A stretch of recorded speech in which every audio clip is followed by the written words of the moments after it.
Alright guys, diecastmania here, another video, and today we're going to be doing a model review of the Sijam CEF Replex Poclain 1000 CK M2 front shovel. So they made an excavator version. This version was introduced in 1981. The original 1000 model came out in 1978 and had the excavator version of it come out in 1979. Now this model is interesting.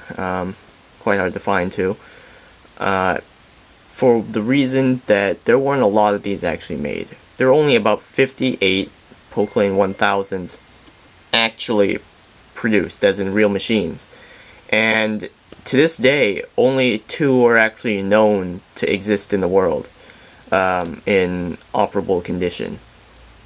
I don't really know about what happened to all the other machines, but probably scrapped or somewhere in parts condition or something. So here's on the top, it says choose Poclain and be well armed. This model, or the machine itself, once held the title of being the world's largest excavator. Now it said that on the original 1000 box, but on the M2 box they dropped that for some reason. Now if you're wondering what's the difference between the M1 and the M2, well, basically the M1 had a smaller cab like the ones used on the standard or smaller Poclain excavators. This one has the large 2-seat mining cab and modified upper structure. Now, yeah, the 1000 is a very nice model for its age. This is as high as the boom can go before the cylinders come out. This is, yeah, the cylinders don't really have much stop to them, so they will come out if you move it too far. But this is as far up as it can reach. This is the outward reach. Can't really dig deep like most front shovel models, but this is as low as you can go. And this is as inward as it can go, so it can be a pretty nice position to dig away at the face of rock or something. Now, moving on to the front and the business end, the front shovel bucket. You can see it's a nice big 6-tooth bucket with the wear plating underneath, big teeth, and you have the side guards here. It's a nice big bucket. Now there are no hydraulic cylinders, so it's pretty loose until it gets about here where it stiffens up a tiny bit. Now this model, you could see if you look on YouTube on some of the older Poclain marketing videos, they actually used a lot of these models, the excavator and the front shovel version, in their demonstrations, where they had a big diorama and kind of like showed what you could do with the machine, and then it would cut to real footage of the real machine. Well, anyway, here is the interesting way that Poclain engineered the bucket tilt.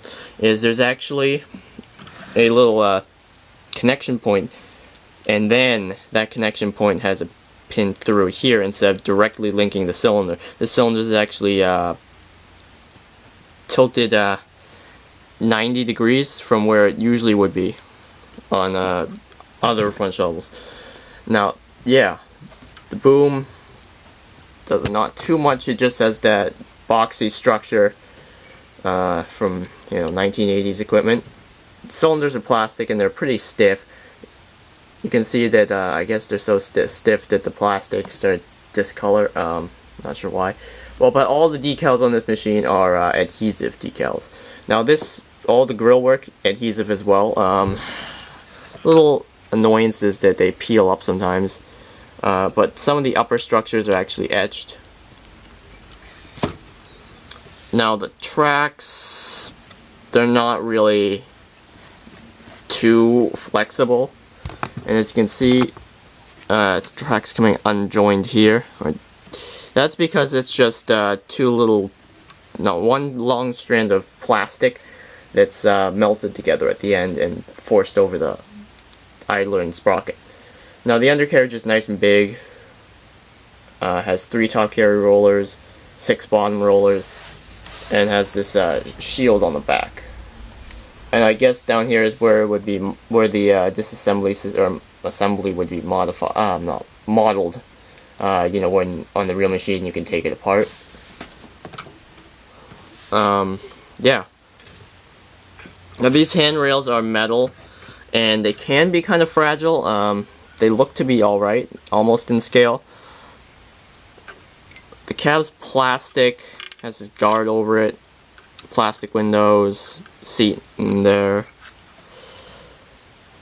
1000. Again, adhesive. You have the 2 exhausts for the twin Cummins engines. The earlier M1 version had twin Deutz engines, which were later swapped out for the twin Cummins water-cooled engines. There were electric versions of the 1000 available in real life, but I think those were a lot harder to find, a lot rarer. So get a nice big Poclain logo on the back, the grills, and you know, the handrail on the back, and some etched texturing on here for the walkways. And that's a little plastic ladder that just comes with the model. Some other detailing there. It's the ladder to access up here.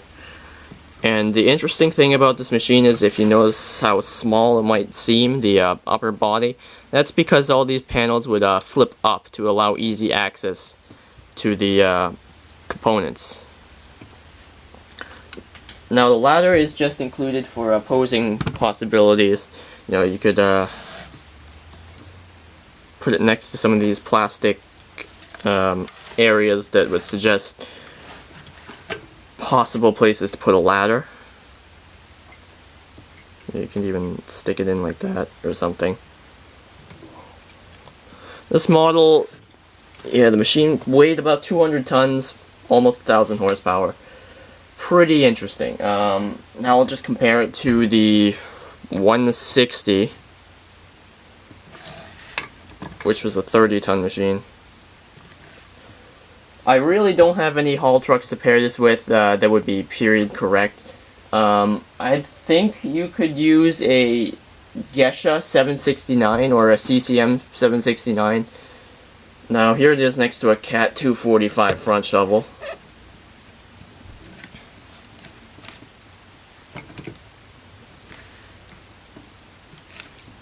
And the only truck they have that would really be around the age of this machine would be the Conrad Mac R model. You can see just the size of it compared to the 1000. Anyway, there you go. Thanks for watching. Have a great day. Bye.